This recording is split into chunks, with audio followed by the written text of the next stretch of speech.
یہ آپ کا کلپ میں نے سنا ہے شروع کا ہی، اور آپ کہہ رہے ہیں کہ خواب کی آگے تشریح یہ کر رہے ہیں کہ پہلی امتوں میں جائز تھا۔ یہ آپ کے دماغ کے اندر جائز ہے، امتوں میں کبھی بھی جائز نہیں رہا ہے۔ نبی علیہ السلام نے فرمایا لعن اللہ الیہود والنصارى اتخذوا قبور الانبیاء والصالحین مساجدہ، یعنی یہود و نصارہ کے اوپر اللہ کی لعنت، اور لعنت اس وجہ سے کہ یعنی ان لوگوں کے اوپر لعنت جنہوں نے اپنے انبیاء اور صالحین کی قبروں کو سجدہ گاہ بنا لیا تھا۔ قبروں کے اندر صالحین دفن تھے اور انبیاء دفن تھے، اور ان انبیاء کو جو سجدے کرتے تھے ان کو اللہ نے کافر کہا ہے اور ان کے اوپر لعنت کی ہے۔ آپ کے دماغ کے اندر یہ سجدہ ہے، قرآن کی تشریح آپ غلط کر رہے ہیں۔ اللہ سے ڈریں، ذرا بھی آپ کو اللہ کا خوف نہیں ہے۔ اور تھوڑا سا اپنا تعارف کرا دیجیے۔ میرے ایک اندازے کے مطابق جو میں نے آواز تھوڑی بہت پہچانی ہے وہ نور اللہ صاحب ہیں، جو ادھر کہیں سراد ویرا کے نور اللہ۔ باقی میں 100% نہیں کہہ سکتا ہوں، 99 مجھے ایسا وہ لگ رہا ہے کہ آپ وہ ہیں۔ تھوڑا سا تعارف کرائے کہ آپ باقی وہی ہیں، اور وہی ہیں تو بہت ہی افسوس کی بات ہے کہ کیا آپ نے سیکھا قرآن سے۔ آپ کو پھر قرآن کی فہم کی ہوا بھی نہیں لگی ہے کہ یہ ایک عزت اور احترام کا انداز تھا، تعظیم کا ایک انداز بتایا گیا ہے، اور اس کی تشریح کھول کے یعقوب علیہ السلام نے بتائی ہے۔ سورہ یوسف آیت نمبر 6 کے اندر قرآن کی بعض آیات بعض کی تفسیر بیان کرتی ہیں، اسے معنی اخذ کیا جاتا ہے۔ پھر امام بخاری رحمۃ اللہ علیہ جس انداز سے لائے ہیں، یہ سمجھدار لوگ جو تھے نا، یہ پہچان گئے تھے کہ بعد میں لوگ آئیں گے، ان کے اوپر شیطان وار کرے گا اس اینگل سے، اور اس طرح شرک ان کے اندر لے آئے گا۔ صحابہ اکرام کے دور سے یہی معاملہ ہے۔ عمر بن خطاب نے وہ درخت اکھڑوا دیا، تو انہوں نے کہا اب تو ہے لیکن بعد والوں کو کیا بنے گا، وہ تو پوجنا شروع ہو جائیں گے۔ ام المومنین کہتی ہیں کہ نبی علیہ السلام کی قبر حجرے میں رکھی گئی، اگر باہر کھلی چھوڑ دی جاتی لوگ پوجنا شروع کر دیتے، اس ڈر سے کیا ہے معاملہ۔ تو یہ ساری احتیاطیں کی جاتی تھیں، سمجھدار لوگ احتیاط کرتے ہیں۔ تو اسی طریقے سے امام بخاری رحمۃ اللہ علیہ نے خواب کی تعبیر کا جو باب باندھا ہے اس میں سجدے کا ذکر ہی نہیں کیا، سجدے سے آگے سے انہوں نے شروع کیا کہ اگر سجدے کو میں بیچ میں لفظ لے آیا تو یہ بعد والے اس کو سجدہ یوسف علیہ السلام کی طرف پھیر دیں گے۔ اس قدر وہ سمجھدار اور دانا آدمی تھے، تو انہوں نے اس طریقے سے تشریح کی ہے۔ اور پھر آپ سے خربوں گنا زیادہ بڑے عالم دین تھے ڈاکٹر مسعود الدین عثمانی رحمۃ اللہ، آپ سے زیادہ گرامر جانتے تھے، آپ سے زیادہ فہم و فراست تھی ان کی، اور انہوں نے شرک کے ہر دروازے کو بند کیا ہے۔ یہ ہوتا ہے عالم دین۔ عالم دین علماء کا یہ کام ہوتا ہے کہ عوام کے شکوک و شبہات کو دور کرو، یہ علماء ہوتے ہیں، یہ انبیاء کے وارث ہوتے ہیں۔ اور یہود و نصارہ کے مولویوں کو اللہ تعالیٰ نے کہا کہ بے ایمانو، تمہارا یعنی کام تو شکوک و شبہات دور کرنا تھا، تم ہی نے شک میں ڈال دیا۔ تمہارا کام تھا پہلے اس کے اوپر ایمان لانا، بے ایمانو تم پہلے اول کافر بھی اس کے بن کے پہلے انکاری منکر بن کر اٹھے ہو، تو عوام کس طرح مانے گی؟ اس طرح اللہ تعالیٰ نے سختی کا انداز کیا۔ تو آپ زبان کو تروڑ مروڑ کے یہ یوسف علیہ السلام کو سجدہ ثابت کر رہے ہیں۔ آپ کو خوف کھانا چاہیے اللہ کا۔ یہ سارا قیامت تک جتنا یہ سجدہ تعظیمی یہ لوگ مانتے رہیں گے، شرک کرتے رہیں گے، اس کا وبال جہاں ان پر پڑے گا اتنا ہی وبال آپ کے اوپر پڑے گا۔ پھر ذرا سب کا ٹوٹل لگائیے گا کہ اس کے بعد یہ کتنی گٹھڑی مضبوط ہوگی، کیسے اس کو برداشت کرو گے۔ ایسا نہ کرو، ایسا ظلم نہ کرو اپنی جان کے اوپر۔ کیا آپ کے جسم نے آپ کا قصور کیا ہے کہ اس کو آگ کے لیے تیار کر رہے ہو؟ بیوی بچوں کو اور اپنے شاگردوں کو ساتھ جہنم کی آگ کے اندر ہمیشہ کے لیے لے جاؤ گے۔ اس کا ایمان خراب ہے جو اس طرح تفسیر کرتا ہے، ایمان کی خرابی ہے۔ اللہ سے معافیاں مانگو، توبہ استغفار کرو، اللہ تعالیٰ معاف کرنے والا رب ہے۔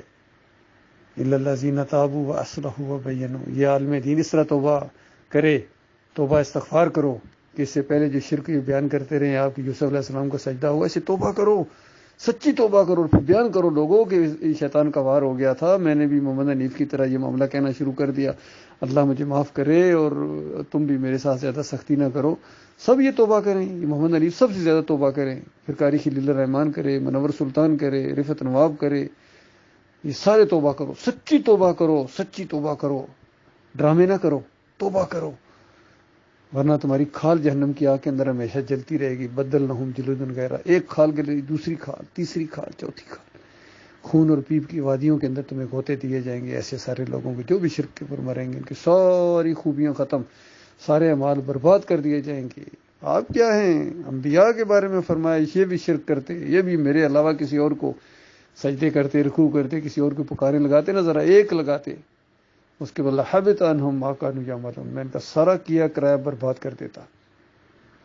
پھر آخری نبی کو فرمایا گیا اور بتایا سب نبی کو اس طرح میں نے، ہر ایک نبی کو میں نے اس طرح براہ راست پکارا ہے، کہا ہے لئن اشرکتا، اگر تو نے بھی شرک کیا، تو نے بھی شرک کیا۔ اس طرح کہا گیا تھا یوسف علیہ السلام کو، اس طرح کہا گیا تھا یعقوب علیہ السلام کو، اس طرح کہا گیا تھا ابراہیم علیہ السلام کو، نوح علیہ السلام کو، آدم علیہ السلام کو۔ پھر آخری نبی محمد صلی اللہ علیہ وسلم کو بھی کہا گیا یار لئن اشرکتا، اگر تو نے بھی شرک کیا، تو کوئی استثناء نہیں ہے یہاں، شرک اتنی بڑی لعنت ہے، شرک اتنی بڑی گالی ہے اللہ کو، اگر تو نے بھی مجھے گالی دی تو بتاؤ پیچھے رہ کیا گیا؟ جتنے بڑے منصب کے اوپر ہو سزا اتنی زیادہ سخت ہوتی ہے۔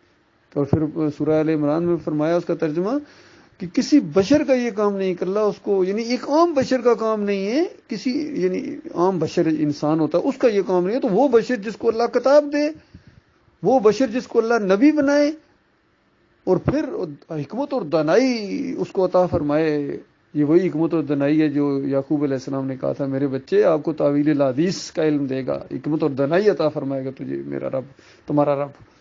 تو اس انداز سے تو مالک فرماتے جس کو ہم نبوت دیں، جس کو ہم کتاب دیں اور اس کو حکمت اور دانائی بھی دیں، اور پھر وہ لوگوں کو کہنا شروع کر دے کہ اللہ کی بجائے تم میرے بندے بن جاؤ، یعنی اللہ کو چھوڑ کر مجھے سجدے کرو، مجھے رکوع کرو، مجھے میری پکاریں لگاؤ، میری نظروں، سارے اس میں شرک کی قسمیں واسطے وسیلے بھی آ جاتے ہیں، ایک ایک چیز آ جاتی ہے۔ تو کیا کوئی نبی اس طرح کر سکتا ہے؟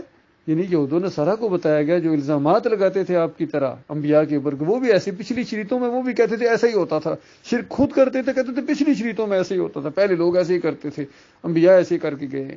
تو ان کو بتایا گیا کہ بے ایمانو کچھ ہوش ہے تمہیں، کیا کہہ رہے ہو، انبیاء کے اوپر الزام لگا رہے ہو، کسی بشر کا یہ کام نہیں، اللہ اس کو نبوت عطا فرمائے، دانائی عطا فرمائے، کتاب دے، اور پھر وہ لوگوں کو کہے کہ اللہ کو چھوڑ کر میرے بندے بن جاؤ، مجھے سجدے کرو، کبھی ہو ہی نہیں سکتا ہے، کبھی ہو ہی نہیں سکتا ہے۔ اور سورہ مریم کی 58 نمبر آیت کو پڑھیے کبھی، اس میں نص ہے وہ قرآن کی، سارے انبیاء کا ذکر کیا کہ سارے انبیاء اس طرح کرتے تھے، جب ان کے سامنے اللہ کی آیات آتی تھیں، اللہ کی نشانیاں آتی تھیں، وہ میرے سامنے مالک فرماتا ہے دڑام سے سجدے میں گرتے تھے اس طرح۔ تو یہ اللہ کی نشانی ہے۔ اللہ کی نشانی کیا ہوتی ہے معلوم ہے؟ آیات کیا ہے؟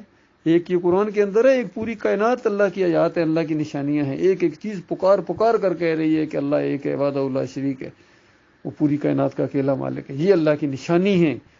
اور انسانوں کے سامنے اللہ کی نشانی جب اس انداز سے آتی ہے، زمین اور آسمان کے اوپر غور کرتے ہیں، دن اور رات کے اوپر غور کرتے ہیں، ہواؤں کی چیز ساری اللہ کی نشانیاں، پکار اٹھتے ہیں ربنا ما خلقت ھذا باطل، میرے مالک تو نے یہ ایمان کی طرف ان کا دھیان جاتا ہے، توحید کی طرف جاتا ہے، رد شرک کی طرف جاتا ہے۔ اور جب کوئی اللہ کا وعدہ سچا ثابت ہو جائے تو یہ موقع ہوتا ہے، ایمان بڑھ جاتا ہے، ایمان بڑھ جاتا ہے۔ تو جب وہ ساری چیزیں ہو گئی، ایمان بڑھ گیا کہ مالک تیرا وعدہ سچا ہے، جو تو نے کہا تھا، وہ جو خواب دکھایا تھا جس انداز سے، وہ ساری باتیں پوری ہو گئی، حکمت و دانائی عطا فرما دی، نبوت عطا فرما دی، رحمتوں کی تکمیل کر دی، رحمتوں کی بارش کر دی، مالک تو نے، تیرا وعدہ سچا ثابت ہو گیا۔ تو سجدہ کس کے سامنے کرتے ہو؟ شکر گزاری کس کی کرتے؟ پورا خاندان 100 نمبر آیت کے اندر فرمایا فخروا لہ سجدا، لہ سجدا، لہ کی ضمیر اللہ کے لیے، اللہ کے لیے، اور سارا خاندان اللہ کے لیے سجدہ ریز ہو گیا۔ یہ ہے صحیح تشریح محد عالم دین ڈاکٹر مسعود الدین عثمانی رحمۃ اللہ علیہ کی۔ اور پھر فتویٰ لگایا کہ جن کا ایمان صحیح نہیں ہوتا ہے، اللہ کے بندوں ایک ایک حرف اور ایک ایک لہجے کے اوپر غور کرو، کہنے لگے کہ جن کا ایمان صحیح نہیں ہوتا ہے، یعنی پہلے ان کے ایمان کے اندر اصل میں شرک ہوتا ہے، بربادی ہوتی ہے، عقیدہ خراب ہوتا ہے، تب وہ اس طرح تفسیر کرتے ہیں حضرت صاحب جس طرح آپ کر رہے ہیں، جس طرح محمد حنیف نے کی۔ اس کی وجہ یہ ہے کہ ایمان کے اندر خرابی تھی، تب اس طرح اگر قرآن کی اینک پہن کے آپ تشریح کرتے، قرآن کے سارے مضمون کو، قرآن کی نص کو سامنے رکھتے ہوئے، انبیاء کی دعوت کو سامنے رکھتے ہوئے آپ اس کی تشریح کرتے، کبھی ٹھوکر نہ کھاتے۔ یہ ٹھوکر اسی وجہ سے کھائی ہے کہ قرآن کو پیچھے ہٹا کے اپنے علماء اور اپنے مولویوں اور اپنے مسلک کو سامنے رکھ کے آپ تشریح کر رہے ہیں، اس وجہ سے ٹھوکر کھائی ہے۔ یہ بہت بڑی بات آپ کر رہے ہیں، ایسی بات ہے کہ عقل حیران ہے کہ ایک انسان اس طرح بات کرے، آدم کا بچہ اس طرح بات کرے، نبی کے اوپر الزام لگائے اور پھر اللہ کے اوپر الزام لگائے کہ اللہ نے خود حکم دیا ہے، اللہ شرک کروا رہا ہے، اللہ نے انبیاء اس لیے بھیجے تھے، اور اس خاندان کے اوپر انبیاء میں سے جو بہت بڑے درجے والے انبیاء تھے ان کے اوپر آپ نے الزام لگایا ہے۔ اس کے لیے تیار ہو جاؤ، وہ جو شرک ہے اس کی سزا تو ملے گی، اس کے اوپر سزا ملے گی، لعنتیں پڑیں گی، جہاں فرشتے لعنتیں بھیج رہے ہوں گے کہاں انبیاء لعنتیں بھیجیں گے، اور یوسف علیہ السلام اور یعقوب علیہ السلام لانتے میں بے ایمانو، ہمارے سے تم یہ امید رکھتے تھے، ہم ایسے تھے، تمہارے طرح گندے ہمارے ذہن تھے، گندے ہمارے عقیدے تھے، تم کیا سمجھتے ہو تمہاری طرح ہم بھی ایسے ہی تھے؟ ایسا کبھی نہیں ہو سکتا ہے، سوچو، غور کرو،